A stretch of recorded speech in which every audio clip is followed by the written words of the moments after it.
This narrative recounts mistakes, twists of fate, and concatenations of events that led to the deaths of millions, the collapse of empires, the ruin of cities, and, occasionally, the preservation of generations. Fact 1.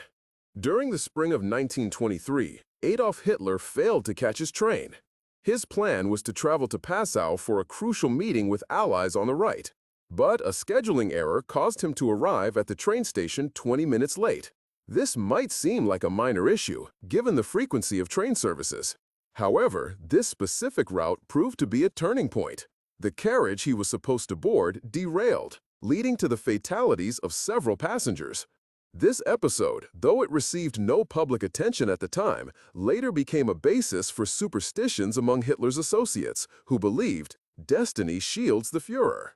Yet, a deeper look shows how an illusion of being special can emerge from a small random failure. More significantly, the missed meeting reshaped the preparation calendar for the beer hall push. The steps that had been planned had to be deferred, and this delay unexpectedly aided the future Nazis. The police eased their scrutiny, thinking the revolt had run out of momentum. One scheduling misstep offered a pause for the conspiracy, which would ultimately result in the most significant disaster of the 20th century. Fact 2. During November 1962, aboard the submarine B-59, Soviet officer Vasily Arkhipov refused to confirm the order to fire a torpedo equipped with a nuclear warhead. The cause was a communication failure. The submarine had been unable to establish contact with Moscow for a day. American destroyers were attacking it with practice depth charges, and Captain Savitsky concluded that war had started.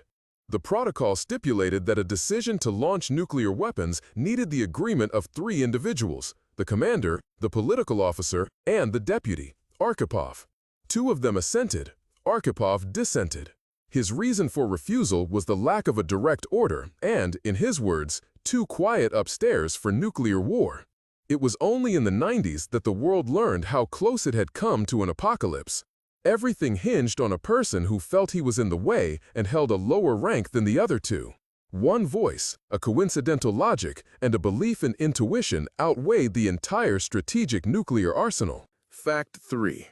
A single malfunctioning lighter altered the course of Fidel Castro's life. In August 1956, he was gearing up for the assault on the Moncada barracks, marking the first armed action by his movement. The truck driver was designated to provide the signal for the attack's initiation by striking a lighter, which was the agreed-upon cue. However, the lighter malfunctioned. In the tense darkness, the signal was not received, causing some fighters to hesitate and others to act without coordination. The operation ultimately failed, resulting in the deaths or capture of many. Castro's survival was a near miracle, and he was later imprisoned. This very failure, triggered by a simple, everyday breakdown, later became his political asset. The trial known as History Will Absolve Me elevated him to the status of a national symbol of resistance. What was meant to be a downfall and an end became a beginning, all because of one non-working lighter. Fact 4. When Archduke Franz Ferdinand came to Sarajevo in June 1914, the events did not follow the original plan. Several assassination attempts were unsuccessful. Bombs did not explode, and shots went astray. Irritated and fatigued, he decided to alter his route and proceed to the hospital to check on the injured. The driver, however, was not informed of the new route. After taking a wrong turn, the motorcade unintentionally entered Franz Joseph Street. There, by a coffee shop, stood Gavrilo Princip, one of the conspirators, who was confused. He had decided to eat something and no longer anticipated a successful outcome. Princip did not hide. He simply stepped out, saw the car with the specific individual inside, and fired 2 shots. The death of the heir to the throne created a domino effect, initiating World War I. All of this occurred due to an incorrect turn, the driver's lack of a radio, and a cheese sandwich that kept Princip from leaving. Fact 5. In 1943, the U.S. Army was working on a secret operation to take the Italian island of Pantelleria. To distract the enemy from the actual landing, British intelligence suggested a very simple trick: to place a body with fake documents on the coast of Spain. The operation was called Operation Mincemeat. They used the body of a homeless man who had died from poisoning. He was given a new identity as Major William Martin, a Royal Navy officer, who was supposedly carrying invasion plans for Greece. These papers, hidden poorly in a diplomatic bag on purpose, were given to the Nazis by Spanish officials who felt sorry for them. The German military believed it. Because of this, the main German forces were sent to the Balkans, and the real landing in Sicily had very few losses. One unknown person who happened to have the right body type became the key to an important change in the Mediterranean campaign. And if the Spanish medical examiner had been a bit more careful, the plan could have failed. Fact 6. In 1917, the revolutionary ship Aurora almost came loose from its anchor because of a faulty Kingston valve, a system for flooding the holds. A technical failure almost caused the crew to evacuate, but engineers were able to stop the leak using whatever they had on hand. A few days later, this exact ship fired a blank shot, which became the signal to storm the Winter Palace. The gun itself was symbolic. It had no live round, and the sailors were confused about how serious everything was. But the shot happened because the Aurora was still in the port. If the Kingston valve had not worked and the ship had gone for repairs, the signal would not have been given, and the assault could have failed or been delayed. A technical service element played a role in the political theater. The irony is that the ship's commander, Nikolai Kolomaitsev, later said, "We ourselves did not fully understand what we had started then." Fact number 7. King Henry VIII, the figure who ignited a religious upheaval in England, arrived at this significant shift driven by a common romantic attraction. His efforts to win over Anne Boleyn were met with the Pope's refusal to authorize a divorce from Catherine of Aragon. The discussions persisted for years. In 1531, on a particular day, the Pope's envoy faced a mishap. His carriage's axle broke, causing him to be stranded on a country lane. This event postponed a subsequent meeting with the king. Henry, feeling annoyed and enraged, signed a declaration that first acknowledged the Church of England as being independent of Rome. This declaration was meant as a means of exerting pressure. Yet, within a couple of months, after the intensity of the emotions had lessened, it was no longer feasible to mend the relationship, as the series of decisions had set a course by inertia. The non-arrival of one diplomat initiated the era of Anglicanism, marked by executions, the confiscation of monastic assets, and a new configuration of power in Europe. Fact number 8.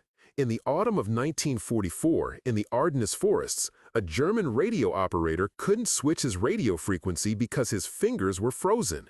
He sent a coded message on an old channel, and Allied intelligence intercepted it.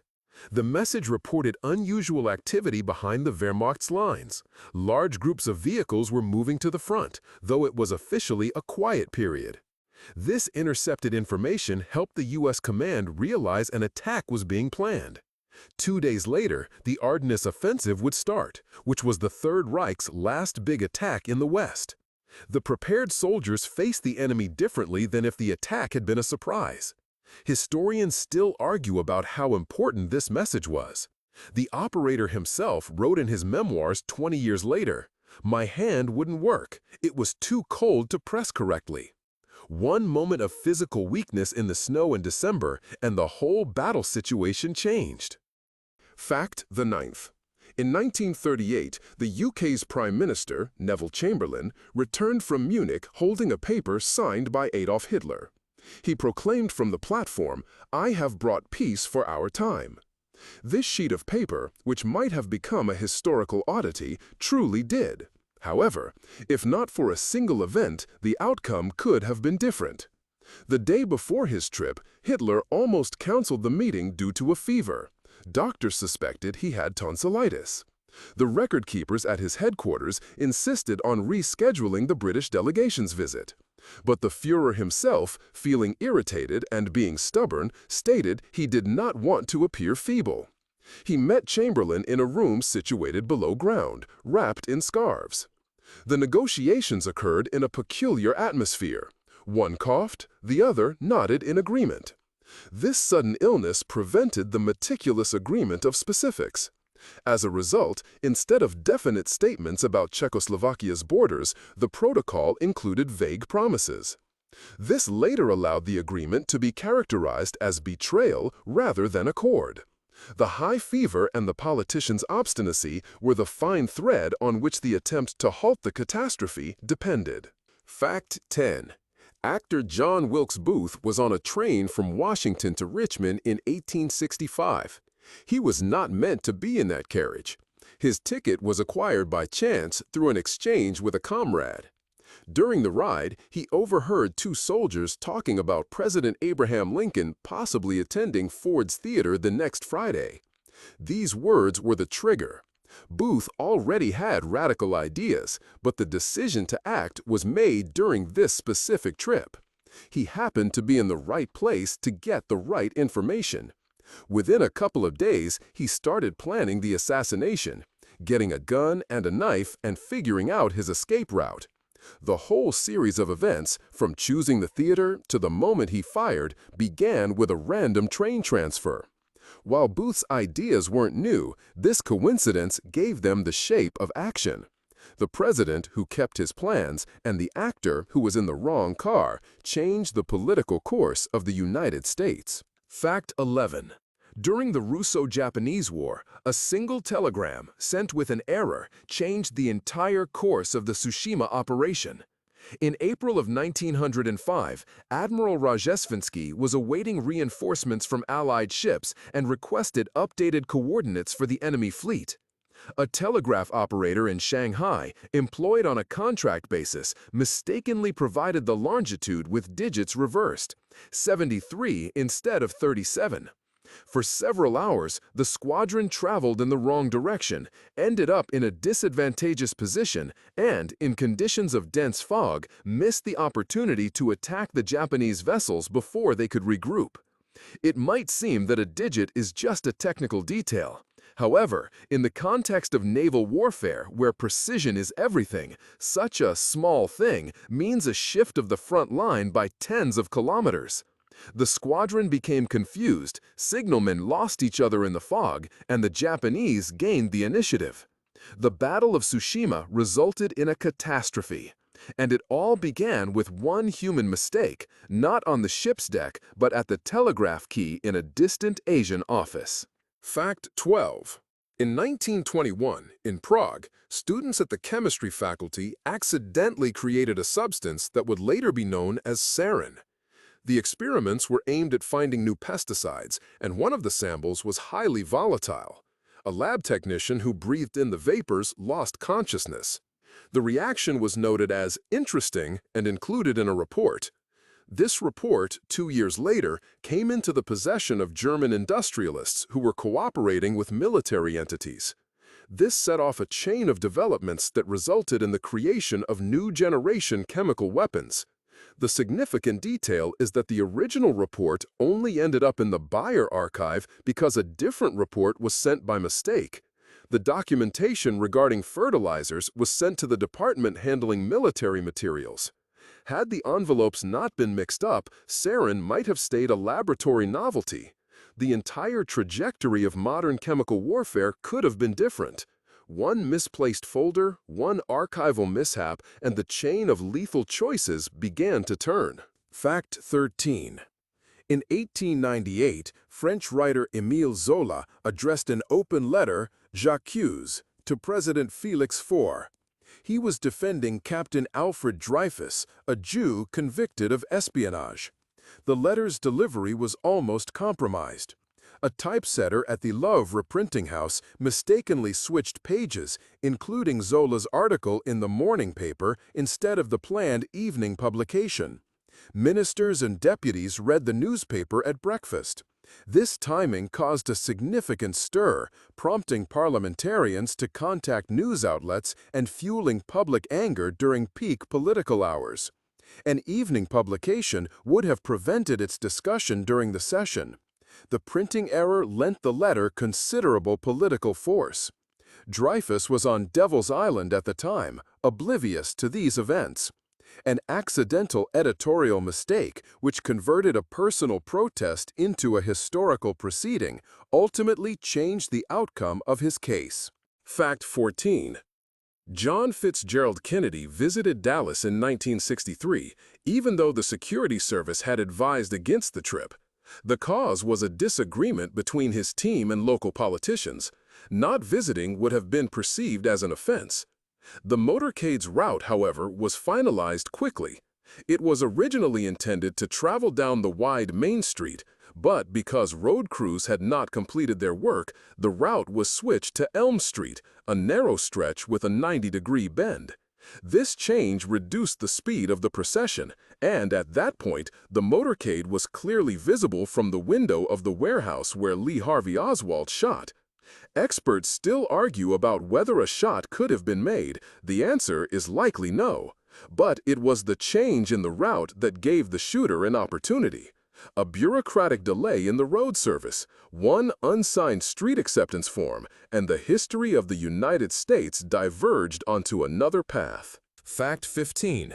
During July of 1942, in the village of Osovtsi near Brest, an evacuation of civilians was underway. The Red Army leadership had plans to mine the Bug River Bridge to impede the Wehrmacht's progress. Sergeant Dvornikov, a sapper, incorrectly placed a demolition charge closer to the shore than the central support. His comrades rectified the placement plan but neglected to disarm the initial detonator. When a German tank convoy traversed the bridge the following morning, both charges activated. This initiated a chain reaction, leading to the destruction of the bridge, a pontoon crossing, and an adjacent ammunition dump on the opposite bank. The blast also eliminated the command center for a division poised to assault Brest. This engineering miscalculation resulted in a complete three-day disarray of the offensive operations. Subsequent historical analysis indicated that this delay might have prevented German units from joining Army Group Center's southern flank, thereby changing the Eastern Front's offensive outcome. The 16th fact. In the year 1799, during Napoleon's military operation in Egypt, a French soldier was digging a trench close to the fortress of Rashid. His shovel struck a stone. This stone was identified as a black basalt block featuring three distinct inscriptions: hieroglyphs, Demotic script, and ancient Greek. The commander of the unit recognized the potential scientific significance of the stone and arranged for its transport to Cairo. This marked the discovery of the Rosetta Stone, which served as the crucial element for deciphering ancient Egyptian writing. What is particularly noteworthy is that the soldier had been assigned to kitchen duties the day before this event, but he switched his shift with a colleague at the very last moment. Had he not been present at that specific site, the stone could have remained undiscovered in the sand for many decades. Moreover, the British forces nearly destroyed it in Alexandria, mistaking it for a part of their fortifications. The presence of Greek letters on the block, which were recognized by a lieutenant, ultimately saved it. A coincidental change of guard and a basic understanding of the language were instrumental in preserving this artifact that profoundly impacted the field of historical science. Fact 17. In the year 1860, Abraham Lincoln, who was running for U.S. president, secured an important political advantage due to a typographical error. An address he was scheduled to give in Illinois, intended as a routine campaign speech, had its text distributed to newspapers across the Midwest by his staff. A particular paragraph contained a rather nondescript phrase about the moral obscurity of slavery. The typesetter made an error with the placement of a dash and a comma, which resulted in the forceful declaration, "A nation cannot endure half slave and half free." This statement caused a sensation in editorial departments, as it functioned as a slogan and was quickly picked up for quotation. Lincoln himself was initially puzzled by the request for clarification he received, but after reviewing the newspaper version, he opted to keep the phrase as it was. In this way, a typesetting mistake evolved into a primary platform point for his campaign, helping to rally opposition to slavery. Sometimes the prevailing spirit of the times shapes grammar through an accidental key press. Fact 18. During World War II, the American military tested what were called flying tanks, light, tracked vehicles that could be parachuted. The project's name was Half Nelson, and it was, in reality, doomed from the outset. The vehicles would break upon landing, their trajectory was uncontrollable, and paratroopers often could not find the tanks after they landed. However, on one occasion, one of these tanks veered off course and fell near a German convoy in France. The resulting blast destroyed 2 trucks carrying ammunition. The Germans believed this was the start of a large airborne landing and began to retreat, leaving behind a fortified village that the Allies had been unable to take. This allowed for a quick breakthrough and securing a position where a breach of the Siegfried Line was planned. Later, this event was described as a successful accident. Tanks were no longer dropped, and the project was shut down. But one failure, caused by a miscalculation of the wind, gave the Army a strong point for the price of 1 piece of scrap metal and an empty cockpit. Fact 19. In 1991, a coup in Moscow was almost thwarted by a factory vehicle's failure. As troops entered the city, a tank battalion from the Lublino factory was meant to advance to Red Square. A tractor, last in line, stalled at a bend near Novokuznetskaya Street, blocking the others. The command faced a dilemma. Detouring was impossible due to blocked archways, and a tow truck couldn't be found. The equipment was consequently immobilized for almost an hour and a half, delaying the communication seizure alert. During this interval, hundreds of people gathered at the White House, and Echo of Moscow radio continued broadcasting.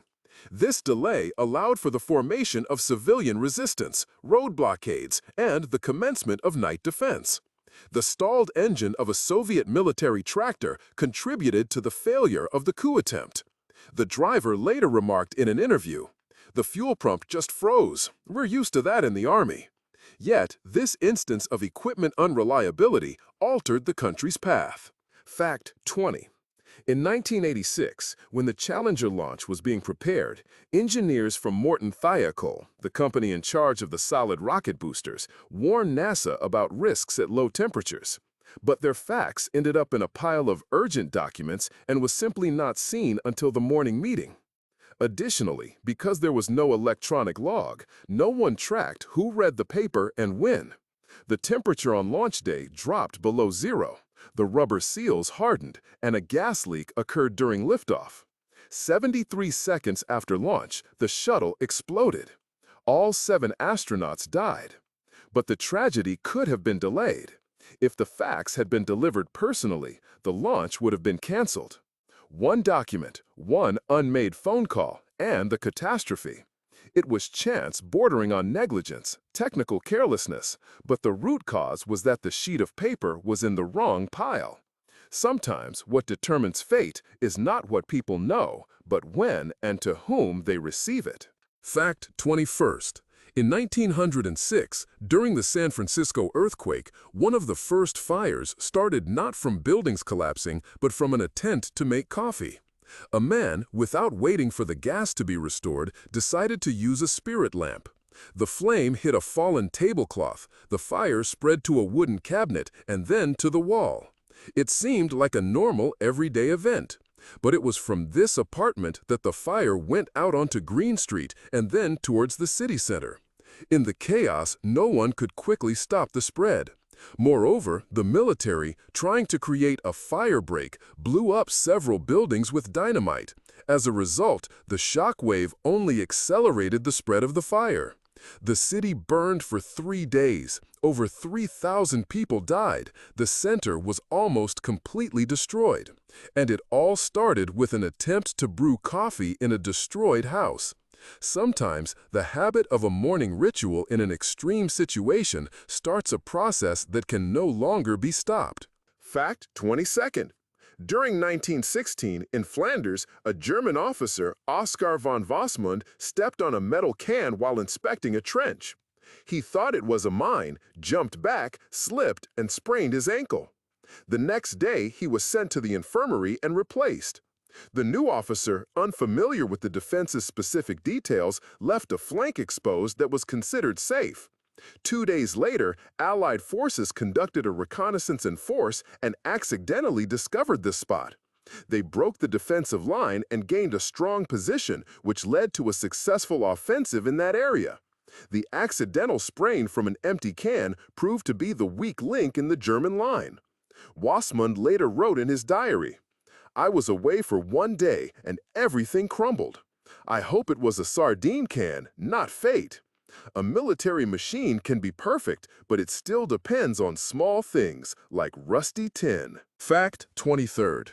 In autumn of the year 1905, in Petersburg, writer Leonid Andreyev was sending the proofs for his novella Judas Iscariot to the print shop.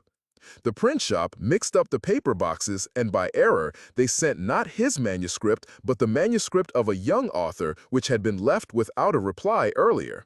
This is how Alexander Kuprin's novella, The Garnet Bracelet, first appeared. Printing had already begun when the mistake was noticed, but Andreyev, upon seeing the accidental publication, was delighted and asked to let it be. The novella, which was not meant for release, eventually became a jewel of Russian prose of the Silver Age.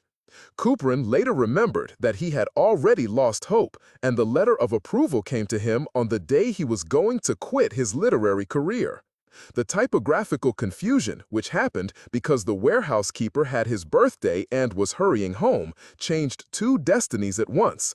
One career started, another gained respect. An error for which no one was fired. Fact 24th. During the construction of the Seelow Heights in Germany in 1937, a surveyor, Mr. Kraus, made an error in the ground elevation marks. He transferred data from a summer survey to a winter plan without adjusting for the seasonal swelling of the soil. This gave a false sense of the plateau's height, and the fortifications at a critical eastern front location were built a couple of meters below the optimal angle for observation. In 1945, this exact location became the scene of the Soviet offensive. The German artillery positions, built using the winter marks, were unable to fire on the lower sectors. The Red Army advanced along the so-called blind flank, which the Wehrmacht leadership considered to be beyond enemy fire. This was all due to one hastily completed geodesic table. An error that went unnoticed in winter resulted in a missed attack in spring. Sometimes the outcome of a war is determined not on the battlefield, but at the moment someone compares numbers with a previous year's plan and thinks it will suffice. Fact 25th. During the spring of 1942, in the Dutch city of Enschede, a German officer established his temporary headquarters within a school library. Upon examining the space, he located a cabinet that was secured with a lock but had no key. Assuming that radio transmitters might be concealed inside, he ordered its forceful opening for the following day. Nevertheless, overnight, a teenager associated with the underground movement entered the building with the purpose of extracting his cousin's concealed diary from that particular cabinet. He worried that the recorded information could expose individuals hiding as Jews. Subsequently, this diary emerged as the initial record of Anne Frank's life, appearing prior to the publication of the primary text. The teenager was identified as Joop van Gelder, and his name is seldom mentioned. His intervention was instrumental in saving portions of the manuscripts and facilitated subsequent comparative analyses and authentication of the text. Joop himself did not live to see the publication. He died in July of that year. However, had the cabinet been opened that morning, the account of the Holocaust's most celebrated young witness might have been lost before its commencement. Fact 26th. In July 1914, a few days prior to the commencement of World War I, Belgian railway workers commenced an indefinite strike. Their demands were exclusively economic, an increase in pay and a decrease in night shifts. However, it was this strike that led to the disruption of the movement of a German reserve corps, which was supposed to traverse Belgian territory during a rapid offensive. Due to a scarcity of railway cars and the closure of stations, the repositioning took twice the anticipated time. Consequently, the French had the opportunity to reorganize their forces, and the Battle of the Marne concluded with the cessation of the German offensive. General von Moltke later documented in his report, "We were hindered not by soldiers but by schedules." The strike, which was unrelated to politics, became a component of the overall strategic failure of the campaign. And while the individuals involved were unaware of the repercussions, their refusal to work physically altered the frontline position by hundreds of kilometers. Fact 27. In 1829, in Boston, a young physician, Oliver Holmes, was attending a birth and mistakenly switched solution containers. He applied a diluted alcohol solution instead of an antiseptic. Both the infant and the mother survived, in contrast to other women who succumbed to childbed fever at the same hospital. This occurrence profoundly affected Holmes, prompting him to conduct systematic research on the correlation between sterility and mortality. Consequently, he emerged as one of the earliest proponents of hand hygiene in obstetrics. However, the initial trigger for his scientific inquiry was the unintentional selection of a flask. He later remarked in a lecture, "Knowledge came from a bottle, but not the one I intended to use." Despite the initial rejection of Holmes's theories, they significantly influenced the young Joseph Lister, who subsequently founded antiseptic surgery. One erroneous solution, placed on a worn stand in a corner of the maternity ward, served as the prelude to a medical revolution. Fact 28. In 1926, at a quantum physics scientific conference in Berlin, Albert Einstein almost missed his presentation. The reason was simple. His watch stopped overnight, and he woke up 40 minutes late. In a rush, he dressed and grabbed the wrong folder. Instead of his prepared text with new calculations on photon theory, he took notes on general relativity. Realizing this on the podium, Einstein decided to improvise, discussing gravity's potential impact on light frequency. This part, explained without formulas, was clear even to students and young physicists. Later, Hermann Bondi, a listener, used these words to develop a direction leading to the cosmological horizon concept. Ironically, Einstein didn't think much of that speech. He later wrote to a friend, "I read the wrong thing, but I think I said more." Sometimes, great things start with just mixing up your bags. Fact 29. In 1939, with the commencement of World War II, Poland still held out hope for backing from France and Great Britain. The government's evacuation strategy involved flying from Warsaw on a Lockheed plane bound for Romania. However, on the night before the planned departure, the pilot refused to fly due to weather conditions, claiming engine malfunctions and outdated maps. The actual reason was the pilot's dislike of the runway's condition. The unavoidable delay of one night forced a hurried change in the route, and a ground convoy carrying documents and valuables was bombed. The Archive of Polish Intelligence, which included its agent network across Europe, was lost in this event. These documents came into the possession of the SS. Furthermore, they aided in uncovering underground resistance in the Netherlands and Belgium. One pilot's refusal of a night flight stemming from simple caution not only destroyed the archive, but also jeopardized thousands of people in occupied countries. The fate of underground networks can sometimes be determined by a single weather forecast. Fact 30th. In the year 1896, English mariner John James Robertson was slated for duty on the ship Waverley. Nevertheless, he exchanged his posting with a friend at the 11th hour to attend to his mother, who was unwell. The vessel Waverley departed, and after a day at sea, encountered an iceberg off the coast of Newfoundland. The majority of the crew members lost their lives. Robertson, who remained on shore, took up a position with the port security. 2 years thereafter, he played a role in preventing a disaster on a different vessel, the Titanic. It was he who, upon noticing a shipment of volatile batteries in the cargo manifest, insisted on extra insulation and arranged for their independent transport. Although the sinking of the Titanic in 1912 could not be averted, a segment of the cargo that could have intensified a fire in the lower decks was removed owing to Robertson's resolution. One instance of visiting his sick mother in the 1890s saved a person who would subsequently contribute to an endeavor that was unknown to anyone for a considerable duration. An incidental choice of voyage led to an intricate series of repercussions where certain misfortunes gave rise to partial salvations of others. Fact 31. In 1905, at a reception hosted by Arthur Balfour, the British Prime Minister, a guest named Emre Lakatos, a young Hungarian chemist, accidentally spilled wine on Balfour's sleeve. To smooth things over, he began a conversation, mentioning new experiments on creating saltpeter from air. Balfour found this topic engaging, and within a week, he arranged a meeting for Lakatos with representatives of the defense industry. This meeting led to a decision to fund laboratories. These labs, via 2 tiers of subcontractors, ultimately supported Fritz Haber's research. The result was a method for synthesizing ammonia, which became the foundation for both fertilizers and explosives.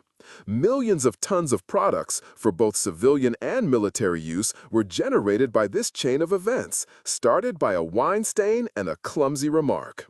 Without that awkward incident, Lakatos would probably not have been positioned at the heart of the British scientific community. And without him, Haber might not have had his opportunity.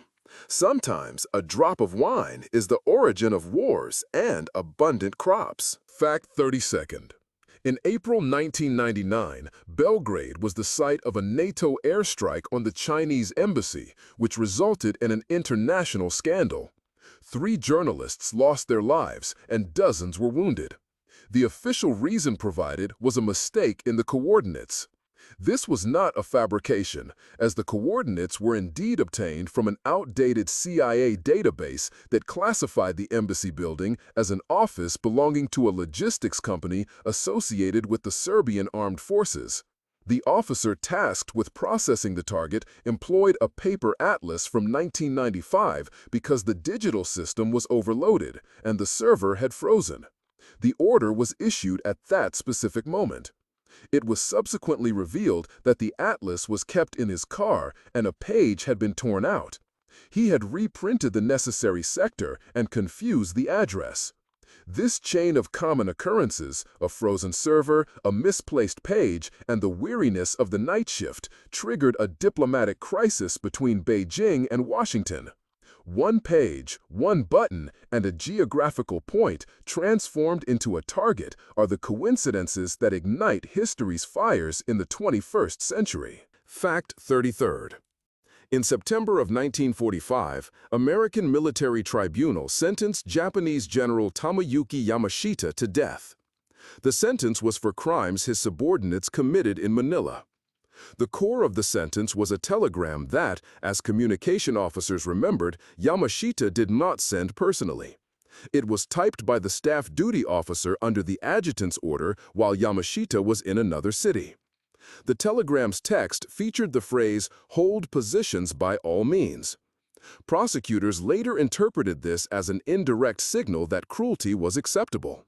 However, it was found that the order was a duplicate of an earlier instruction and the word all was included in this version by mistake through automatic template substitution. The electromechanical machine used at headquarters kept short cliches in its memory. One wrong click, made with the wrong finger, made the commander seem like a participant in massacres. The wording mistake, left in the paperwork, decided the case's outcome. Even though this was discussed during the appeal, the formal requirement was stronger than common sense. Fact 34th. During Nikita Khrushchev's 1960 visit to the UN, a prominent Cold War incident, known as the shoe banging on the podium, took place. The official account suggests Khrushchev used his shoe to express his protest against the Philippine delegate's comments. However, the details of how the shoe came into his possession are less publicized. In fact, Khrushchev had arrived wearing new shoes that were causing him discomfort. He removed one shoe under the table. At that time, a UN employee passing by accidentally hit it with a cart carrying papers, causing the shoe to roll under the podium. Khrushchev, unable to find his shoe under the table, grabbed a spare one in frustration, which he always carried after sustaining fractures in the 1930s. This was an old soft shoe. He used this particular shoe for his gestures. Therefore, the symbol of the Soviet leader's aggressive persona emerged not from a deliberate act of sensationalism, but as a result of a blister, poorly made footwear, and the practice of carrying a backup shoe. The image that became part of historical records was born from a simple, personal, everyday irritation. Fact 35th. In 1862 year, during the U.S. Civil War, telegrapher Jonathan Meade at General McClellan's headquarters accidentally switched a cable. This transmitted a coded message about plans for a Northwest offensive back to Washington instead of to its intended recipient on the front lines. The telegram was intercepted and deciphered by Southern agents, allowing the Confederate Army to prepare an ambush at South Mountain Pass. Historians still debate whether this mistake was due to fatigue, technical confusion, or carelessness, but it is known that Meade was servicing a dual communication channel for the first time that day. The error in routing the cable on the switchboard lasted only 90 seconds, but it was enough to disrupt the entire campaign strategy. The ambush at South Mountain delayed the Union's advance by 10 days, enabling Confederate forces to regroup and avoid encirclement. The Battle of Antietam, which became the bloodiest of the entire war, might not have happened. All because of the wrong lever in the wrong hand. Fact 36th. In London, during the summer of 1985, a private dinner was organized. The attendees comprised individuals from British intelligence, former diplomatic officials, and several academics from Oxford University. The central theme of the evening revolved around new risks present in the Arctic. One professor, due to difficulties in distinguishing accents, incorrectly understood the word Russian to mean racist. This misunderstanding prompted him to speak about internal political movements within Britain, thereby deviating significantly from the established agenda. His error led to nervous laughter among the participants. Nevertheless, an agent from MI6 took note of a comment regarding the growing interest in climate windows. It was subsequently revealed that Soviet ships were increasingly sailing in the Arctic Ocean outside of the typical season, with the assumption being that they were testing navigation in altered weather conditions. This incidental remark sparked a series of analytical reports where the terms weather window and ice corridor were first introduced. These terms later formed the groundwork for the concept of the Northern Sea Route as a geopolitical challenge. Had the professor not misheard, and had he remained on the topic, the intelligence community might have missed an early warning sign. It is sometimes the case that an error in hearing can lead to the development of a new strategic doctrine. Fact 37th. In 1925, an event took place at the Krasny Putilovets plant in Leningrad involving the electrical panel. A transformer failed due to a voltage change, causing the workshop responsible for assembling experimental radio transmitters to be de-energized for one day. Design engineer Alexander Popov, who bore the same name as the famous inventor, used this period of inactivity to analyze signal stabilization system interference. It is noteworthy that during these imposed hours, he developed a technique for eliminating echo in wired systems, a breakthrough that greatly extended communication range. This design was later adopted for government communication lines and exported to Eastern European countries. Popov himself stated that he would not have addressed the interference issues if the equipment had remained operational. One technical breakdown, caused by ordinary overheating, resulted in a significant technological stride. The irony is that the transformer's failure stemmed from an attempt to use a homemade heater. The heat, at the cost of 1 hour of work, contributed to millions of kilometers of communication. The 38th fact. During the filming of Battleship Potemkin in 1925, director Sergei Eisenstein requested a change for the location of a mass scene on a staircase. The initial site in Odessa was occupied for military exercises. The second largest staircase, located by Primorsky Boulevard, was chosen as an alternative. This compulsory change, confirmed the day before filming commenced, led to a shot that would later be recognized as one of the most impactful visual representations of violence and tragedy in cinema history. The specific attributes of the new staircase, such as its perspective, steep incline, and open sky, facilitated the creation of a sense of hopelessness and dynamism. Had the filming proceeded at the original site, the scene might have appeared unremarkable. Consequently, a change in setting, driven by an unforeseen military schedule, gave rise to a cinematic language that influenced directors like Coppola, Spielberg, and many others. Sometimes, a cinematic masterpiece is a result of a garrison schedule rather than a deliberate plan. Fact 39th. In 1961, the individual slated for a spaceflight was German Titov, not Yuri Gagarin. The Vostok program was simultaneously prepared for two candidates, with the final decision on who would fly remaining undecided until the very last minute. However, 24 hours prior to the launch, Titov developed a fever, attributed to a mild viral infection acquired during a swimming pool training session. The medical authorities made the decision to forego any risks. Gagarin, serving as the reserve, was promptly moved into isolation and prepared for the launch. He personally stated that he was informed of his substitution only the night before. The flight, which proved to be a defining moment for all of humanity, was dependent on an imprudent immersion in cold water. Titov did undertake his flight several months later, but his name in history was recorded as second. And had his immunity not failed on the eve of the mission, the phrase, "let's go," could have been spoken by another individual. Fact 40. The year 1961 saw the Berlin crisis, with Soviet tanks at Checkpoint Charlie and American Pershing tanks facing each other, prepared for conflict. The tension was mounting hourly. A strange incident then occurred. An American tank driver, during a lane change, misjudged his vehicle's dimensions and hit a tank next to him, creating a metallic scraping sound. Soviet observers interpreted this as an attack signal and began to ready their personnel. The situation was saved from escalating by a translator who was coincidentally nearby. He explained it as a driver error. This incident was later labeled the mirror incident in American reports, caused by a side mirror touching the armor of another vehicle. This mechanical contact almost triggered a nuclear confrontation.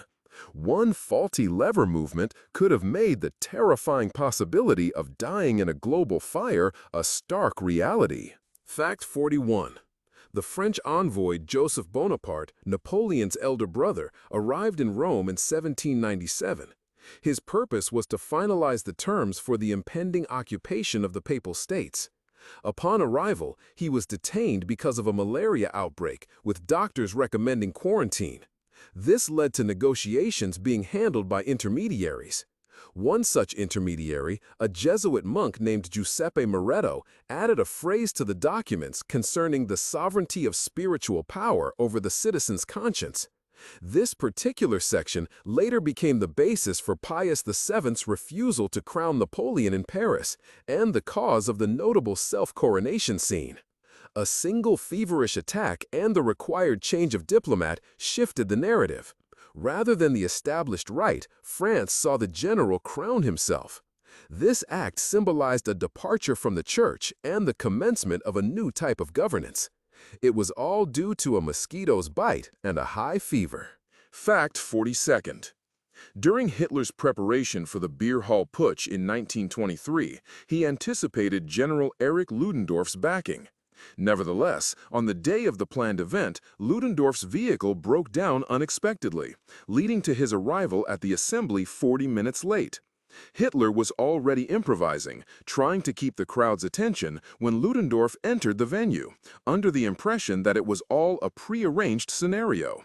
His authority served to legitimize the demonstration for a brief period. However, this delay shifted the entire schedule. The Putschists' column advanced onto the streets when police patrols had already been informed and had regrouped. This is precisely what made the confrontation at the Feldherrenhalle a bloody affair. The irony lies in the fact that Ludendorff himself refused to travel by horse due to rheumatism, exacerbated by an old war wound.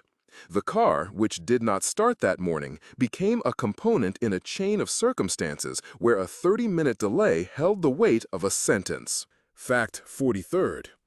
In the year 1945, in the German city of Ohrdruf, American soldiers were the first to enter a hastily vacated death camp. General Eisenhower, their commanding officer, arrived on the scene 2 days later, having been shocked by the initial reports. During his inspection, he was asked to pose for a photograph in front of the barracks, but the photo correspondent neglected to insert film into the camera. Eisenhower, feeling both irritated and profoundly affected by what he witnessed, refused to repeat the posing. Instead, he gave an order to immediately convene a delegation of senators and journalists with the aim that not a single bastard would say that this did not occur. The photograph was not produced, yet this event became one of the most potent propaganda initiatives of the Allies. American newspapers were filled with accounts from those who had witnessed the events, and the newsreel footage from Ohrdruf marked the first official film originating from the camps. The photographer's mistake provided impetus for a decision that converted an impromptu inspection into a public accusation. The unloaded camera proved to be a catalyst for the historical documentation of the Holocaust. Fact 44th. In 1909, Russian physicist Pyotr Lebedev was set to present at the International Congress in Budapest with a report on the electromagnetic pressure of light. However, the day before his presentation, he stepped out onto his hotel balcony, slipped on wet tiles, and injured his ligaments. Unable to participate in the session due to his limp, he passed the text to his colleague, Hungarian scientist Zsigmond Bohr. Bohr, after delivering the speech, voluntarily added a hypothesis at the end concerning the potential of using light pressure for moving objects in a vacuum. These statements, recorded by stenographers, were published in a collection that credited both scientists for the report. This particular comment sparked the initial ideas for photoelectric engines in the young student Hermann Oberth. Subsequently, Oberth became the mentor for Wernher von Braun. To put it another way, a single rainy balcony, a single strained ankle, and a single foreign addition to another's text initiated the journey towards the concept of a solar sail. Fact 45th. In the fall of 1921, Baku port imposed a quarantine. This measure was taken because of a cholera outbreak among the port's laborers, causing a stop in the acceptance of ships. The research vessel Mikhail Lomonosov was scheduled to start its voyage to the Caspian Sea on that same day to gather data on oil-bearing layers. The necessary week-long delay enabled the team to use the available time for checking magnetic anomalies near Absheron, a routine job that had been put off before. While performing this task, a chain of geophysical disturbances was registered, suggesting a new kind of stratum. Not long after sailing from the port, the biggest oil field, later called Oil Rocks, was discovered. If not for the sanitary order, the expedition would have passed by this discovery. A simple test tube containing infected water changed the path of the scientific vessel and the economic chart of the 20th century. Fact 46th. In 1970, ARPANET computer network tests were conducted in the USA, serving as the Internet's progenitor. The goal was to transfer the word login between computers. Engineer Charlie Klein typed L and O, but the system then froze. The server failed and the connection was lost. After a 90-minute restart, the transmission was successful. Yet these initial two letters, LO, were documented as the Internet's first transmitted text. The irony lies in LO being interpretable as the start of look or as an exclamation, "Lo, begin watching." Over time, this fragment evolved into a symbol for the commencement of the digital age. The initial malfunction, stemming from a basic buffer overload, became not a setback but a momentous beginning. An error that ultimately symbolized an entire civilization. Fact 47th. In St. Petersburg in the spring of 1903, while planning an assassination attempt on Minister of Internal Affairs Vyacheslav Pleve, terrorists belonging to the Socialist Revolutionaries intended to use grenades they had manufactured themselves. The problem arose when the militants' supply of the correct type of fuses was depleted. A student technologist named Nikolai Kalyuzhin, who acted as a liaison, chose to use a sample from a prior batch that had a slight defect in its threading. This particular defect caused the grenade to deviate from its intended course when thrown, exploding under the carriage's wheels instead of within the carriage itself. While the minister died, the coachman survived and was able to provide details about where and when the grenade was thrown. This information facilitated a quicker police investigation into the organizers. The ensuing raid uncovered cells not only in the capital city, but also in Kiev, Tula, and Kazan. A single-threaded ridge on a brass casing, discarded because there wasn't enough time, became the critical piece of evidence that exposed the entire network. The assassination was successful, but the accidental angle of the explosion initiated a sequence of failures. Fact 48. In 1919, in Paris, as the Treaty of Versailles was being finalized, Arthur Norton, the translator for the British delegation, misrendered a phrase from the French draft. It read, "the right of peoples to self-determination within historical frontiers," but he translated it as, "within the limits of achievable territorial equilibrium." At the hearings that decided the fate of the Sudetenland and the Teschen area, this particular wording was pivotal.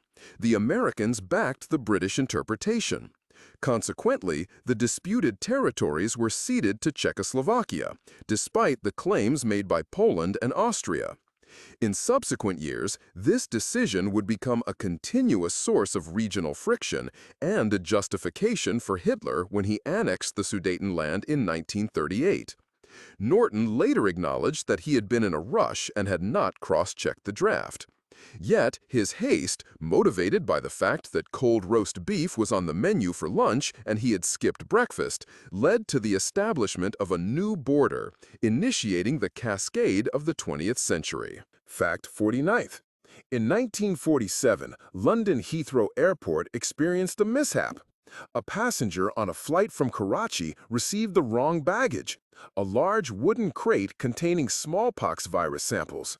These samples were en route to the Institute of Tropical Medicine for research. The crate was opened at the airport, and personnel, not realizing the contents, put it in the lost property room.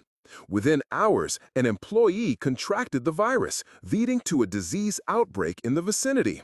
This was the last natural smallpox epidemic in Britain. A critical error occurred due to a missing tag on the sorting belt. Consequently, the global system for marking biological shipments underwent revision. An unintended suitcase, an incorrect tag, a forgotten space, and the virus survived where it was thought to be vanquished. Fact 50. During the Second World War, in the Italian village of Montecatini, a local blacksmith, Giulio Perini, accidentally cut a communication cable. He thought it was abandoned and not in use, as it was hindering the movement of a cart. In fact, it served as a backup communication line between the German division's headquarters and an artillery observer. When the Americans commenced their advance several hours later, the fire correction failed because the coordinates were not transmitted in time. This permitted a tank column to bypass the engagement area and seize a strategic high ground. Perini later mentioned to the wine steward, without realizing the magnitude of the outcome, "The wire cutters were old. I almost broke my teeth, but I managed to cut it." This event was documented in a report as local unidentified interference. A single loop of wire, which presented an obstacle to a wheel, had a greater effect than reconnaissance efforts or aerial operations. Sometimes, a person whose primary occupation is making horseshoes is the one who brings victory in battle. Fact 51. In 1966, Chinese physicist Lu Jin performed an experiment to controllably heat a graphite rod in a research reactor near Shanghai. The temperature sensor failed due to a manufacturing defect in a microchip made on old equipment from 30s designs. The measurement indicated overheating, though the temperature was actually normal. Lu Jin quickly stopped the experiment. While analyzing the error, he got an idea for a new scheme. Instead of monitoring temperature, he suggested tracking coolant density changes, which was more reliable and predictable.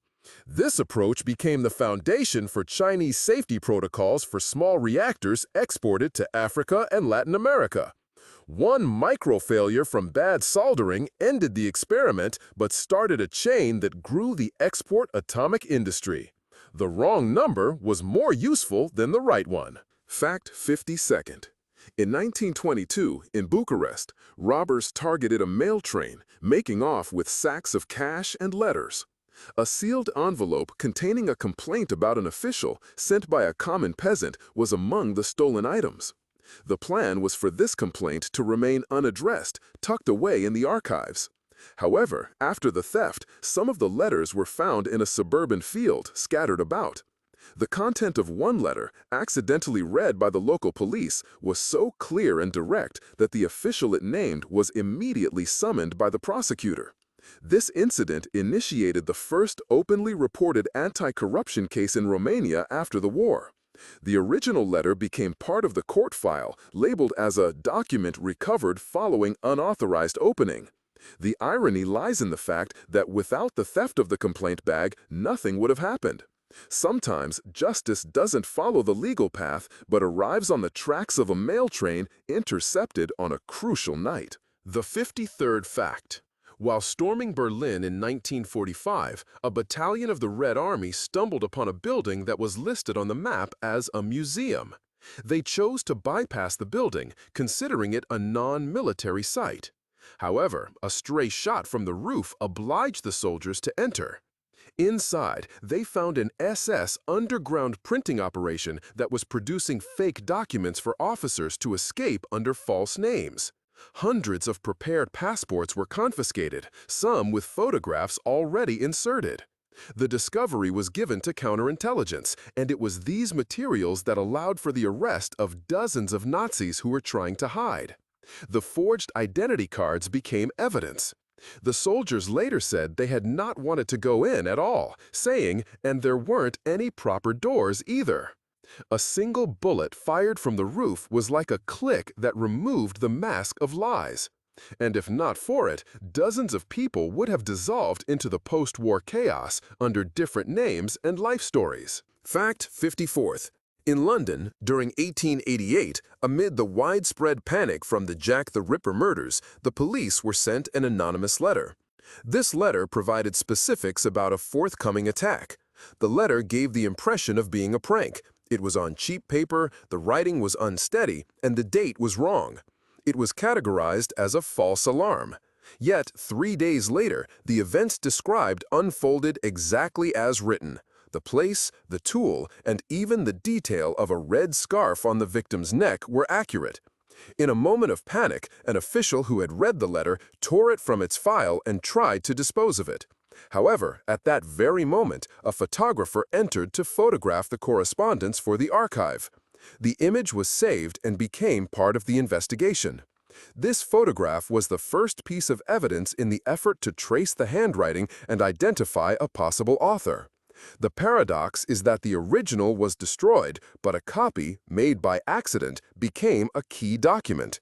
The narrow escape depended on whether the technician entered the room 5 minutes earlier or later. 55th fact. In 1822, the Congress of the Holy Alliance convened in Vienna. European powers at this Congress sought to formulate the post-war order of the continent.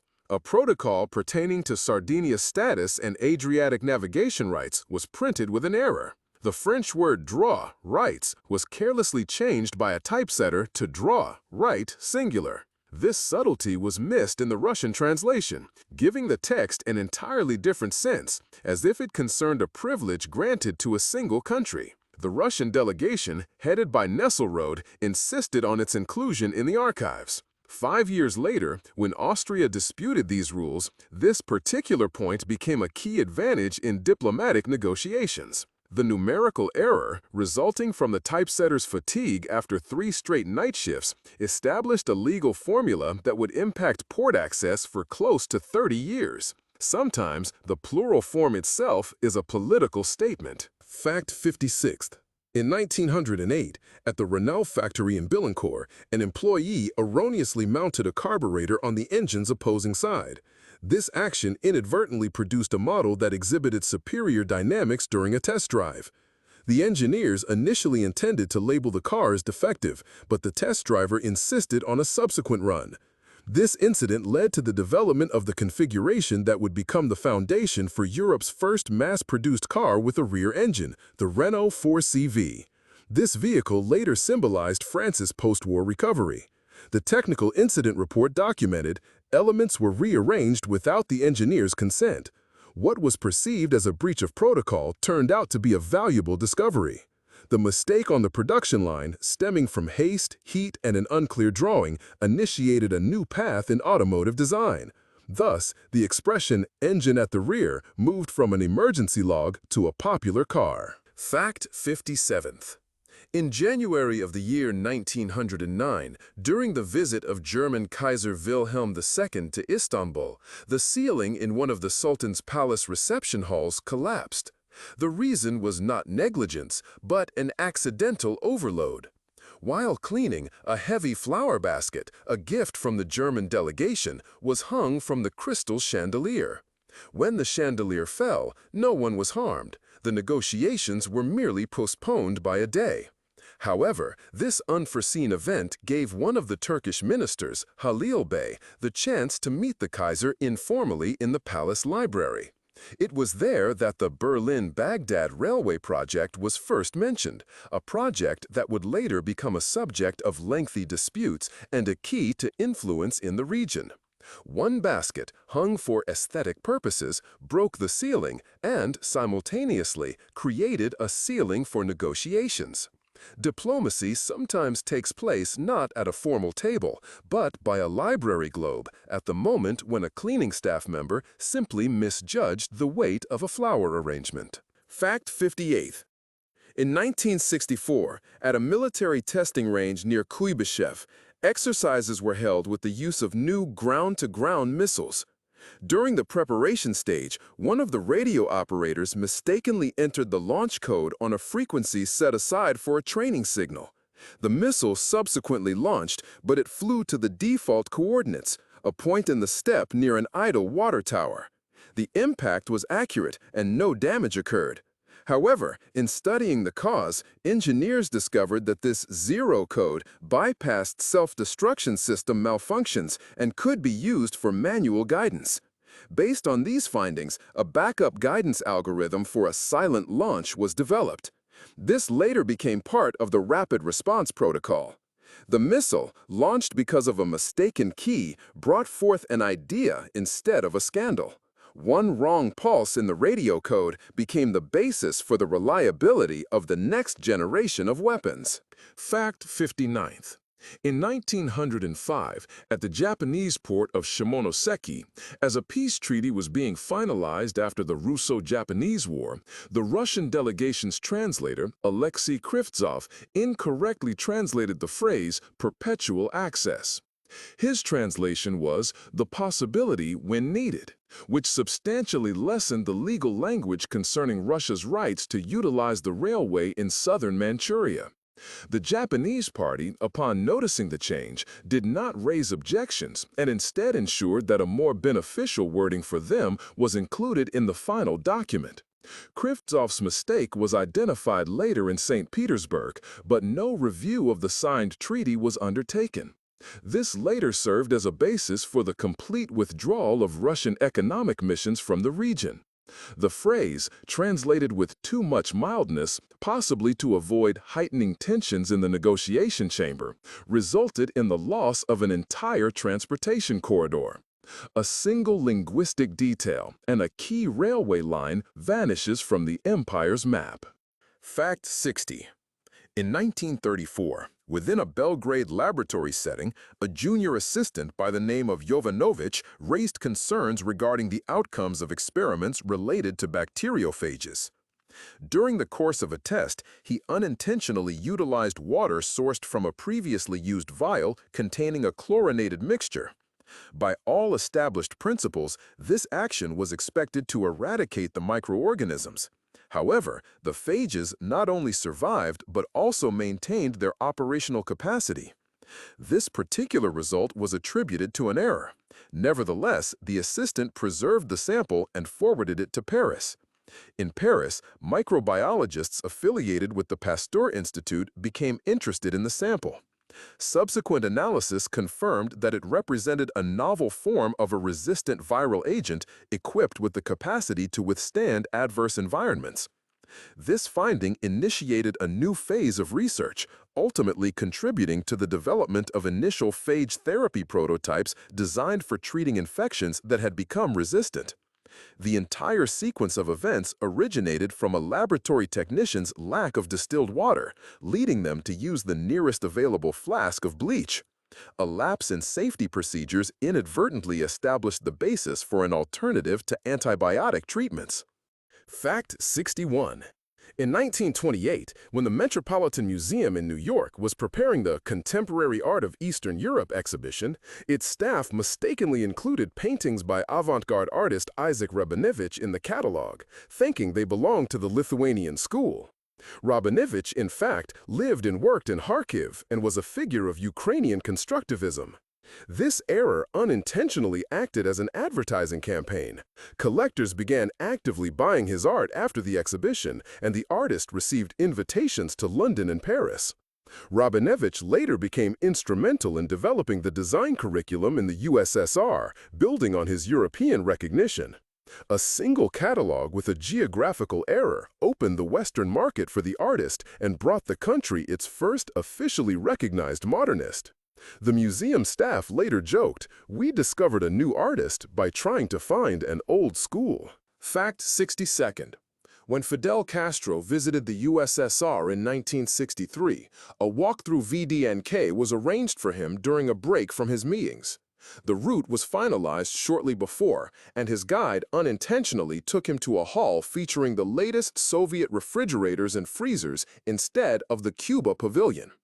Impressed by the food preservation technologies, Castro requested a personal demonstration. This incident served as the catalyst for a contract to supply Cuba with Soviet domestic appliances, subsequently leading to a series of barter deals. Sugar was exchanged for electronics and refrigeration equipment. A chance deviation in a VDNK corridor initiated exports that were not initially on the agenda. This event is sometimes called the cold turn in history, and the name refers to more than just the ambient temperature. Fact 63. In 1942, Los Angeles sounded an air raid alarm because radars detected unidentified targets over the coast. For several hours, sirens were heard throughout the city. Anti-aircraft guns fired a barrage, and searchlights probed the sky. The city's inhabitants, in a state of panic, anticipated a Japanese bombing. No enemy aircraft were visible in the sky. It was later clarified that the reason was a radar reflection from a weather balloon that was accidentally launched from a meteorological service base. The balloon was lifted by the night breeze, not by the operator on the appointed day. The balloon itself was attached for a training launch and was kept on the station's balcony. By all regulations, it should have been lowered, but the technician was too lazy to go down to the storage, so he fastened the balloon only by its lower loop. The wind ripped the fastening, and the result was the Battle of Los Angeles, the largest air skirmish of World War II, where the opponent turned out to be a rubber bag with helium. 300 shells were used, 3 people were wounded, and 1 street lamp was destroyed. Fact 64. In 1899, an error occurred at a pharmacy in Arles, France, concerning an ingredient shipment. The box held cinchona Bach extract, which tasted very bitter, instead of the expected camphor decoction. The local pharmacist chose to use the incorrect extract in his tonics to save money rather than returning it. A cafe owner found one of these drinks, prepared with orange juice and vermouth, particularly interesting. This event marked the origin of the first cocktail recipe, which was later named Americano. The renowned Negroni would be created based on this recipe several years later. The accidental delivery of the wrong extract, the apothecary's parsimony, and a bartender's imagination initiated an entire aperitif culture. A recipe that could have been relegated to discounted sales became a distinguishing feature of European bars. An incorrect invoice resulted in a flavor that has persisted for 3 centuries. Fact 65th.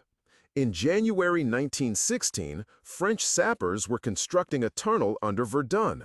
A worker's miscalculation led to the excavation proceeding slightly north of the planned direction.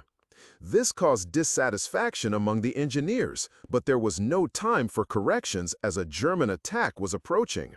The outcome was an additional exit rather than the main evacuation tunnel, leading to a slope considered unpromising. 2 months later, this exit became the only available escape route after German artillery disabled all other communications. It is estimated that this error saved up to 2,000 lives. The report detailing the event was titled Deviation of 38 Paces. This particular shift, resulting from a worn-out theodolite and the digger's fatigue, became a path to safety. Sometimes salvation is found not where it was intended and not when it was expected. Fact 66th. In 1931, New York saw architect Raymond Hood design the top section for the Chrysler Building.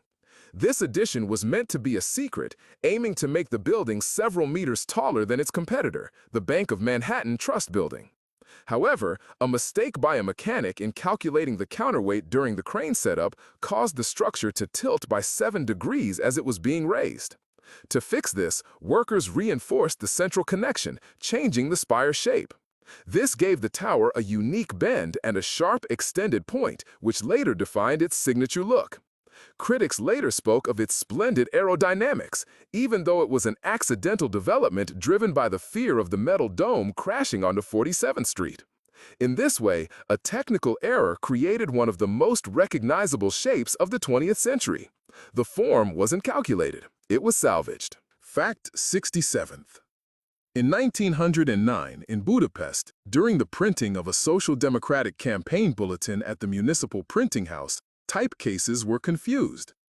Consequently, the title displayed Elure a saboert, forward for the tailor, instead of the intended slogan Elure a sabachagirt, forward for freedom.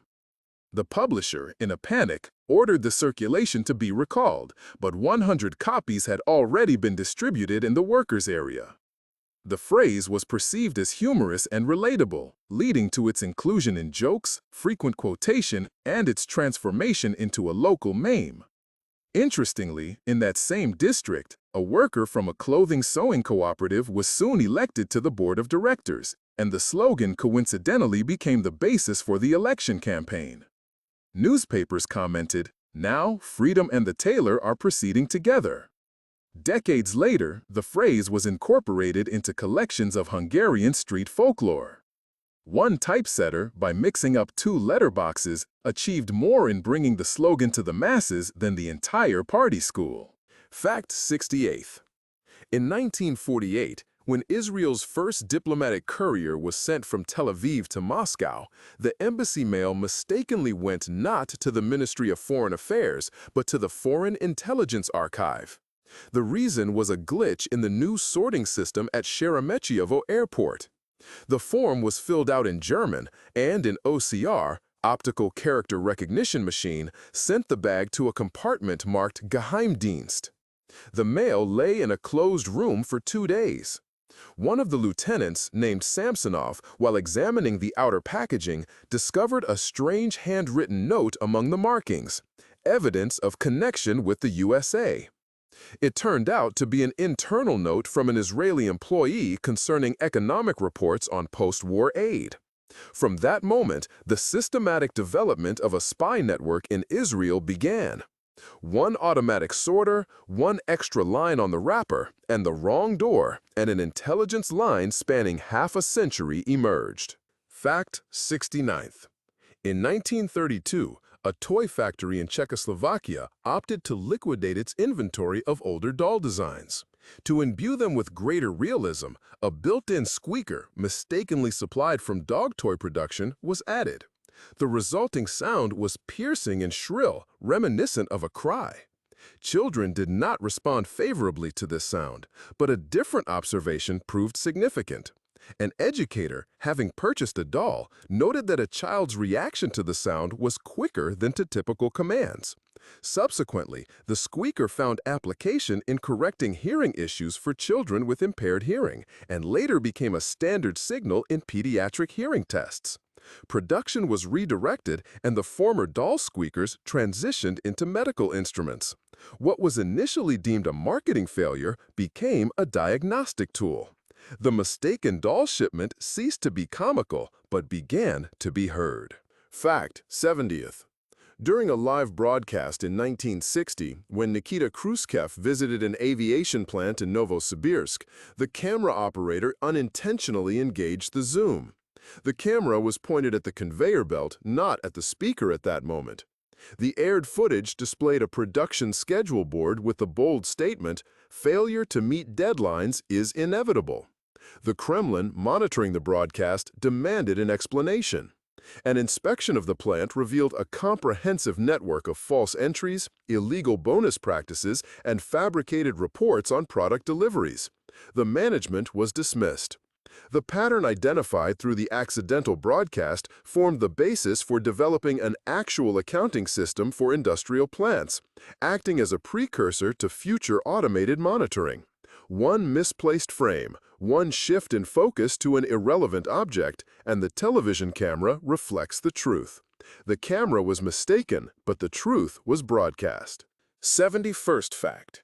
In 1946, in Vienna, at a former school building that was temporarily used as the Allied headquarters, a loudspeaker communication wire between floors broke. The technician sent to repair it, instead of the communication cable, mistakenly connected an external reception line. This led to the internal conversation of British officers being broadcast over the radio, which was linked to a field radio channel. The discussion in the air concerned Great Britain's intentions to delay the withdrawal of troops from certain occupied zones, which also included France and the USA. Soviet radio operators tuned to this channel recorded the conversation. The information was immediately sent to Moscow, where it was met with a series of strong diplomatic notes.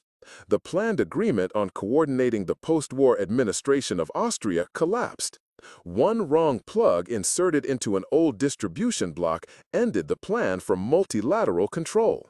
Sometimes, high-level politics falters in the same places where children once learned Morse code. Fact 72nd. In 1998, during restoration work at the Louvre, Georges de Latour's painting, The Card Players, was temporarily moved to another hall. The curator responsible mistakenly used the old inventory number, leading to the artwork being displayed in the French Baroque folklore section, next to less recognized works from provincial funds. A chance visit to this hall by the well-known director Bernard Tavernier brought about an unexpected outcome. He was inspired by the painting's composition and light and decided to feature its image in his film The Judge and the Killer. The film's cinematography was later considered one of the best in French cinema during the 70s. De Latour's painting was rediscovered and its status was elevated to that of a museum masterpiece. One mistaken number in the transfer document turned a dark corner into a focal point of inspiration, and a film frame grew from someone accidentally hanging a hook 2 meters further. Fact 73rd.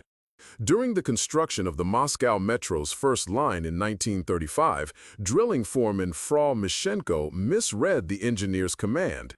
Instead of excavating the tunnel 1.5 meters deeper between the Smolenskaya and Arbitskaya stations, he proceeded to elevate the arch. Consequently, this segment acquired an unusually high ceiling, generating a dome-like acoustic phenomenon. Although the error was detected promptly, no rework was done due to tight deadlines. 10 years later, this particular section was utilized for testing a novel underground communication system because the echo signals transmitted with exceptional clarity. This principle was later applied to establish the Metro's public broadcasting system. Mishenko's mistake was documented in training materials as an example of an unintentional useful deviation. A metro constructed with an imprecision served as an ideal experimental environment. This occurred precisely because someone confused vertical directions in an oral instruction amidst the clamor of jackhammers. Fact 74th. In the year 1941, while Japan was preparing its attack on Pearl Harbor, the Imperial Navy's cryptographers were using a special code table called Purple 97. One day before the planned strike, an official at the Ministry of Foreign Affairs in Tokyo mixed up the transmission order for a section of a diplomatic message. The message, which was meant to announce the breaking of diplomatic relations with the USA, was sent in two parts, not in the correct sequence. This created confusion in Washington. The dispatch received on the morning of December 7th did not contain the essential phrase about ending negotiations. American intelligence, after intercepting and decoding the telegram, did not interpret it as a signal for an attack because of the disordered transmission. The extra time was beneficial for the Japanese. Historians still debate if this malfunction was accidental or intentional. However, a draft of the original message with a red pencil note, Junjo, meaning order, is kept in the archives of Japan's Ministry of Foreign Affairs. This doubt written in the margins became an invisible marker signaling the start of the war. Fact 75th. In 1960, during the Rome Olympic Games, a technical error occurred when awarding the Polish runner Elżbieta Kwiecinska. The person managing the sound recordings confused the tapes and played a recording from a local concert instead of the Polish national anthem. A popular romance set to Vivaldi's music began to play. A pause, confusion, and muted applause followed, presenting the situation as a minor mishap. However, in Poland, this event generated a strong response, with state newspapers labeling it a demonstration of arrogance by the organizers. Among the youth, however, the recording became a popular radio signal known as the unofficial anthem of sport. A year later, composer Władysław Szpilman created a march based on this melody, which later became the opening music for Polish television. The player error and the mislabeled cassette resulted in a melody that would later signal the start of broadcasts of Olympic victories. Fact 76th. In the year 1864, a foundry worker at the Châteaurel Arms Factory in France, Jules Renault, mistakenly used an old mold designed for the 36th-year model muskets. This error led to the creation of a part with an unusual chamber for gunpowder. An engineer testing the part, not understanding its intended use, inserted a primer cap. He observed that the ignition was faster and cleaner. This discovery spurred the development of a new percussion primer model. This primer was later adapted for the French Chassepot rifle. The technology then spread across Europe and reached Russia, where it was implemented in hunting weapons. A single forgotten mold, quickly cast during an evening shift, became an innovation. Renault later commented that he had intended to report the defect, but overslept the morning report. Fatigue, an old mold, and a small amount of gunpowder turned a factory error into an export technology. Fact 77th. In 1937, in Leningrad, on the set of a film about the revolution, a lighting technician lost control of the equipment and accidentally aimed a strong spotlight away from the shot, through a window across the street, illuminating a section of an empty warehouse. Filming was paused to allow the lamp to cool. However, the camera operator noticed movement within the warehouse. Shapes were visible among the boxes. The police were called. It was found that the building was being used by a clandestine group dealing in captured firearms. 8 people were arrested, and 20 rifles, along with a rare pistol from the Civil War era, were confiscated. Leningradskaya Pravda published an account of the incident, attributing it to the vigilance of Soviet cinema. The lighting technician stated in an interview, "I just missed my mark. The lens wasn't screwed in." This accidental misdirection became the focus of an investigation. One beam of light, straying off course, exposed something that had been hidden in the dark for 10 years. Fact 78th. In the year 1962, during the Cuban Missile Crisis, at the height of tense negotiations, a phone rang in the Oval Office of the White House. It was not the direct line to the Pentagon, but a regular internal phone. The call originated from the secretary of Vice President Lyndon Johnson. She had confused the number while attempting to order coffee for an evening meeting. Those present initially froze as the call came when they were discussing the response to a potential nuclear strike. John F. Kennedy, upon hearing the woman's voice on the phone, simply laughed and stated, "It appears we still have time for coffee." The tension subsided, and at that point, he decided to delay the retaliatory step by 4 hours. It was during these hours that information was received about the Soviet Union's softening stance. The secretary's mistake, a pressed button, and a command that was not issued. Sometimes, a call asking, with sugar, stands between war and negotiations. Fact 79th.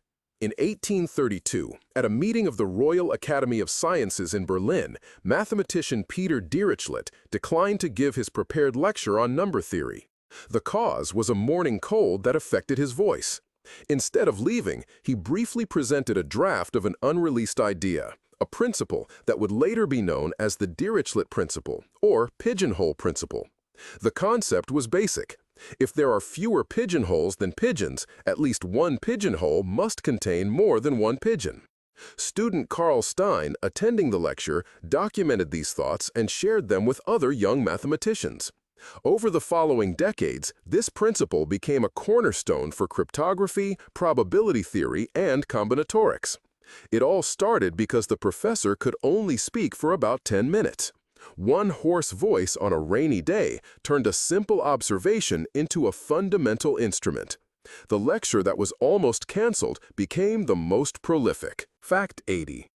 In 1909, on a Russian ship traveling from Vladivostok to Nagasaki, mechanic Nikolai Shaposhnikov decided to prepare tea in the engine room. He set the kettle by the oil supply opening, which led to steam accidentally entering the cooling mechanism. The temperature difference caused the fuel pipe to compress sharply, stopping the engine. The vessel began to drift. The next day, while waiting for repairs, the crew noticed unusual concentrations of fish in the area and started fishing. It was found that the ship was positioned over a ridge where tuna schools were gathered, a fact not previously described. This location would later become a strategically important fishing ground, and the first map of fishing windows on the East Coast would be drawn using the coordinates from that ship. One kettle, one steam cloud, one emergency stop, and the entire fishing economy shifts 100 kilometers south. The captain later stated, "Shaposhnikov put the tea in the wrong place again, and thank God." Fact 81. In 1922, in Paris, Marcel Proust was dictating a page for In Search of Lost Time. His secretary, Jacques Arnaud, was distracted by a hallway noise and confused 2 sentences. Consequently, the draft included a phrase Proust hadn't said, and the scent was not insistent but insinuating. Proust reviewed it and remarked, "I wouldn't have said it that way, but it's better." The phrase was retained. Literary critics later termed this Proust's insinuating turn, deeming it the height of his style. Arnaud wrote in his memoirs that he simply didn't hear the word, returning to the line late. One noise at the door, one lost second, the writer's intonation changed. An error that merged with the intent and became part of it. Great style can arise not from intent, but from the pause between 2 sounds. Fact 82nd. In 1954, a Chicago lab involved in creating new plastics saw an event. Lab technician Andrew Carter used a broken thermometer. Its mercury column was unreliable. The reaction's temperature was measured incorrectly, making it lower than it should have been. The chemist stopped the experiment, thinking it failed. But later, it was found that during this failed setup, a new substance formed in the test tube, polytetrafluoroethylene, known as Teflon. This material was resistant to heat, didn't react with chemicals, and was great for coating pans and rocket parts. Carter got an award, and the broken thermometer went to the factory museum. When asked why he didn't check the temperature, he said, "Who would have thought an error was the formula? One mistake created a surface nothing sticks to." Fact 83rd. In 1970, India's government ordered school maps. The national borders on these maps were meant to strictly follow New Delhi's position, excluding disputed areas. However, a Calcutta printing press, after getting the design, mistakenly used an old British template. This template showed the border with China in a way that favored Beijing. More than 1 million copies were sent to schools before the Education Ministry noticed the issue. Importantly, one of these maps was filmed for a Chinese TV report. Beijing then stated, "India recognizes the territory as ours." Even though they later denied it, this became a propaganda tool and was added to Chinese textbooks as unofficial recognition. The map, printed by mistake because of an old pattern and the editor's rush, became a talking point in the dispute between two nuclear countries. One press mark on a hot day caused diplomacy to falter. Fact 84th. In 1895, London witnessed a construction crew laying a sewer in Whitechapel. They uncovered old brickwork and found several paper rolls burnt around the edges. The foreman intended to give the find to the archive, but unable to locate a museum worker, he left the papers in the site's tea room. A stoker there accidentally used them for kindling. One of the rolls, which survived, was later deciphered. It was the diary of a police inspector, mentioning the name of a suspect in the Jack the Ripper case, a Polish barber from Dorset Street. The mention was brief, without detail, but noted an interrogation. This entry became one of the few indirect clues historians would later treat seriously. Ironically, an hour before this, another roll with the same address burned in an ash can. One kettle, one log, one urgent cleanup. History remained unanswered, but a random ink fragment survived. Fact 85th. In 1926, while a poster for Battleship Potemkin was being assembled in Berlin, a typesetter mistakenly put "Murder of the People" instead of the scene's title, "Murder of the Sailor." The mistake looked like a propaganda metaphor, and the organizers decided not to fix it, thinking it was more effective this way. Anti-fascist groups were immediately drawn to this slogan, and it was reproduced on leaflets, posters, and banners. A year later, Bertolt Brecht used the same phrase in an essay about cinema's part in revolution. The typesetting error created a rhetorical style that later became part of Europe's anti-authoritarian culture. One typesetter, rushing to finish his shift, hit the wrong letter, starting a slogan that lasted until the political theaters of the late 20th century. Textbooks refer to this as a production metaphor. In reality, it was just an accidental letter that wasn't removed promptly. Fact 86th. In 1980, Walter Mason, an engineer from Canada, was installing a radio tower in Sierra Leone. A mistake in calculating a voltage led to the device failing and sending out a strong radio signal. Students at Ghana Technical University, who were experimenting with self-made equipment, accidentally recorded this signal. They were puzzled by it because it coincided with frequencies that were not meant for broadcasting. The students began to investigate, and one of them, Akufo Dodzi, observed that the signal passed through a region thought to be a radio shadow without any problems. This discovery would later pave the way for the first affordable method of signal relay in African villages with difficult terrain. Local communication systems, including emergency communication and school radio, would be established because one tower broke and a receiver was left on. A random malfunction became the design for the whole system. Fact 87th. In 1901, at the Phoenix sewing machine plant in Riga, a 14-year-old apprentice turner, Yanis Lachis, during a night shift, confused part sizes. He ended up machining a modified bobbin carriage with a recess instead of the standard one. The foreman decided to check how this new shape influenced thread tension, rather than marking it as faulty. It was discovered that the new construction enabled the use of thinner and more flexible threads without breaking. The product was not released for mass production, but the drawing was kept in the workshop's notebook. A year later, an engineer at the St. Petersburg Machinery Exhibition noticed the drawing and included it in a project to create Fourier machines, which would be necessary for the mass production of gymnasticus during World War I. Thus, a part that arose from a student's mistake became a standard for Army uniforms. Lachus later became an engineer, but by then, his incorrectly taken measurement had become part of the front's supply system. Fact 88. During the 1974 preparations for a Frank Zappa concert in Los Angeles, a lighting technician's programming error led to the activation of stage lights during a rehearsal. This occurred despite the lighting plan dictating complete darkness. The sudden bright illumination of the audience section, occupied by city council members assessing the rehearsal for compliance with moral standards, caused them to leave the hall, feeling blinded and embarrassed. The concert was subsequently approved, with no obvious violations identified. This accidental light surge, resulting from a dimmer program glitch, enabled the musicians to perform without censorship. Zappa later adopted this technique, illuminating the audience rather than the stage as a representation of open dialogue. It was a single button press in the dark that briefly blinded the control system. Fact 89th. In 1949, during the early stages of the Berlin airlift, American pilot Gail Halvorsen mistakenly dropped a bag of provisions in the wrong location. It landed at a school with children instead of the supply headquarters. To address the embarrassment, he attached candies to the next parcel using handkerchiefs as parachutes. The children responded positively, waving handkerchiefs from the ground. The headquarters received grateful letters, and the military approved the continuation.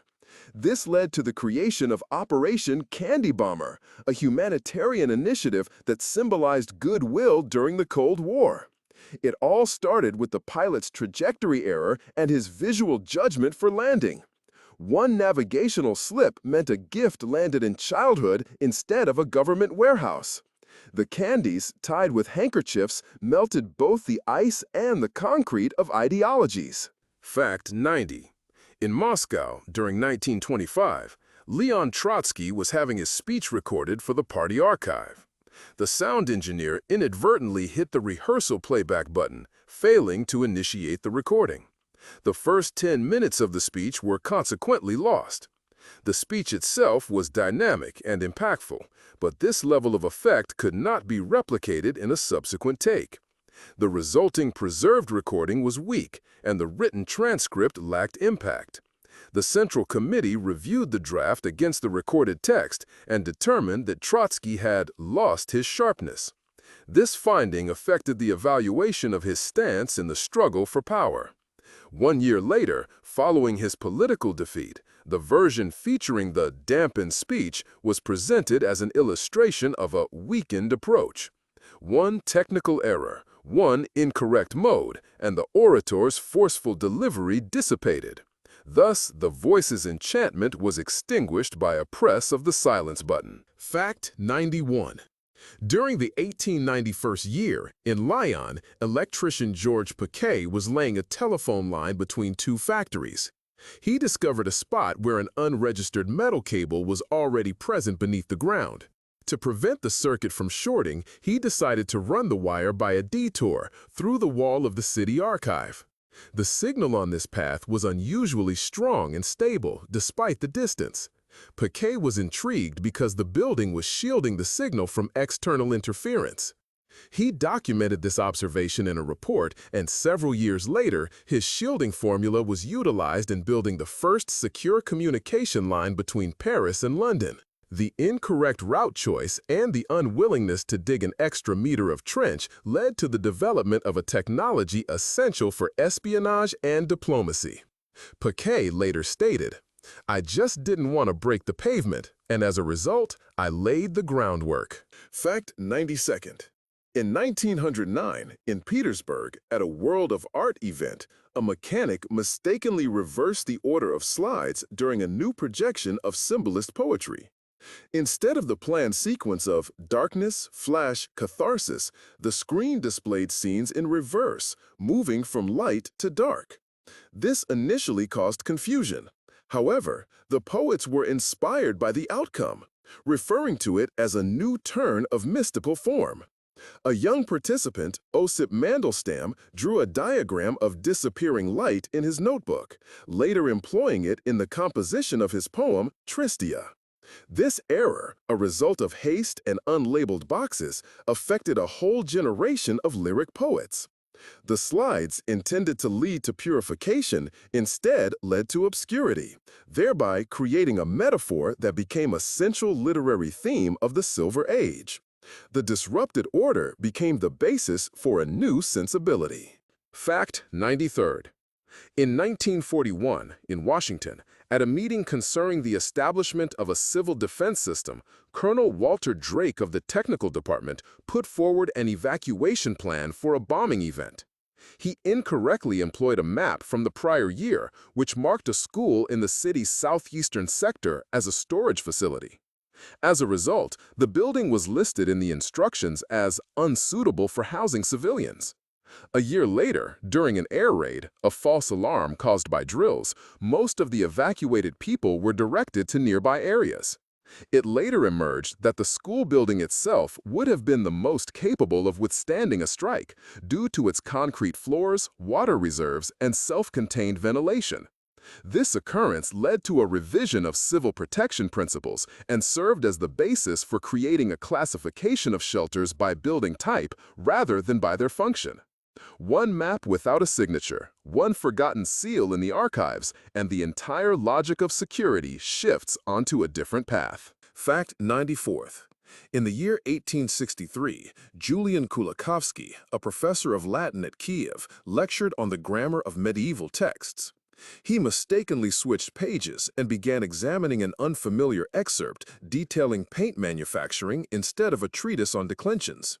He attempted to apologize, but the students, who were future philologists among them, inquired about the source of the passage. Investigations commenced, and a year later, the text was identified as part of a lost recipe for Kiev blue, a vivid pigment employed in 11th century icon painting. This discovery stimulated a whole school of thought on church color studies, impacted restoration techniques, and became emblematic of the Ukrainian bright tone. The entire event was caused by a stack of papers falling on a windowsill and folders being out of order. A single word, detached from its context, returned a lost color to an entire epoch. Fact 95th. In 1960, Alma-Ata's television center engineers were preparing equipment for the inaugural broadcast to the entirety of Kazakhstan. During a signal feed check, one installer accidentally switched on a test screen. This screen used an unconfirmed photograph from the Baikonur Cosmodrome as its background. The image went live for 10 seconds before the official broadcast began. While viewers saw only a vague rocket shape against a desert, the Central Censorship Administration started an inquiry. This led to Moscow reconsidering publication protocols and adopting an information gatekeeping strategy until the launch's success. Consequently, an accidental frame, appearing on screen due to a fatigued technician, initiated a new information doctrine. Space then became not only a domain of achievements, but also a zone of total secrecy. The leak lasted under 10 seconds, but influenced 2 decades of silence. Fact 96th. In 1898, at Harvard, a professor's assistant mistakenly showed a micrograph of skin afflicted with a rare dermatitis during an anatomy lecture instead of the planned slide. The image was confused with lung pleural tissue, but a student present observed differences in its structure. Her observation was initially considered out of place, but the professor later reviewed the materials and agreed. The structure was indeed different. This led to a hypothesis about corresponding cellular reactions between skin and the lung's lining. 2 decades later, this hypothesis resulted in the dermato-respiratory model for treating chronic inflammation. An incorrect slide, a mislabeled folder, and a single observant student created a link between 2 medical fields. When skin symptoms indicate lung problems, it is sometimes only understood by the person who accidentally switched on the wrong projector. Fact 97th. In 1980, in Erfurt, GDR, a radio factory faced an issue with Japanese part deliveries for tape recorders. To cut costs, engineer Brunsman suggested using non-standard, locally made capacitors that produced a slightly duller sound. A party official, after hearing a recording, remarked, "This is now like life itself, without that bourgeois brightness." The new standard was then approved as more socially truthful, and subsequently all sound equipment produced in the GDR started featuring special filtering under the Volksklang label, meaning people's sound. The initial cause was the exhaustion of Japanese supplies in the warehouse, leading to the use of whatever parts were on hand. Thus, a lack of materials and a dislike for high-frequency peaks created the distinctive sound of socialist life. The era's tone was sometimes shaped not in the studio, but in the supply department. Fact 98. In 1928, in Rome, at the radioisotope lab, researcher Bruno Pontecorvo was collecting materials for a uranium experiment. One container was poorly sealed and began emitting background heat. To avoid getting burned, a technician placed a lead plate from a radiography device between the container and the table. This item was accidentally exposed, and Pontecorvo, after measuring, found that uranium interacted with it differently than usual. This sparked the idea of pre-activating material, a future step towards artificial radioactivity induction technology. A storage mistake, heat from the container, and an unauthorized liner between devices triggered a new turn in nuclear physics. The radioactive impulse came not from an accelerator, but from the quiet lab where someone burned a finger. Fact 99. In 1906, a miscategorization happened at Oxford's Bodleian Library during archive digitization. Documents of ancient Greek texts were mixed with the medieval alchemy catalog. A student studying Herophilus's text on the eye's anatomy found a file with Latin recipe translations. He noticed familiar words and realized alchemists used medical descriptions of blood vessels. This led to much interest in comparing anatomy and mystical writings, and later, the field of history of scientific hermeneutics was created as a branch of science historiography. A database glitch, a wrong folder label, and a student's curiosity during a long break built a link between anatomy and alchemy that hadn't existed for 20 centuries. Sometimes, profound insights come not from defending a thesis, but from trying to locate a specific PDF among many jumbled files. Fact 100. In 1960, at the Leipzig Chess Olympiad, Soviet Grandmaster Viktor Korchnoi experienced confusion with the hall numbering on his way to a tournament game. He entered Sector E instead of Sector C and inadvertently ended up backstage where FIDE representatives were meeting. He overheard a discussion about potentially limiting participants from socialist bloc nations. This was a private initiative, not publicly announced. Korchnoi communicated this information to his delegation, who then prepared objections ahead of time, thereby foiling the initiative.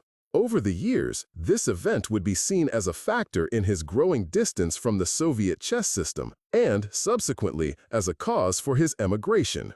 One incorrectly fastened sign on a wardrobe door, one step to the side, and a game that had not yet begun takes a different direction. It was a chess game where the decisive element was not the move of a piece, but the road to the correct table.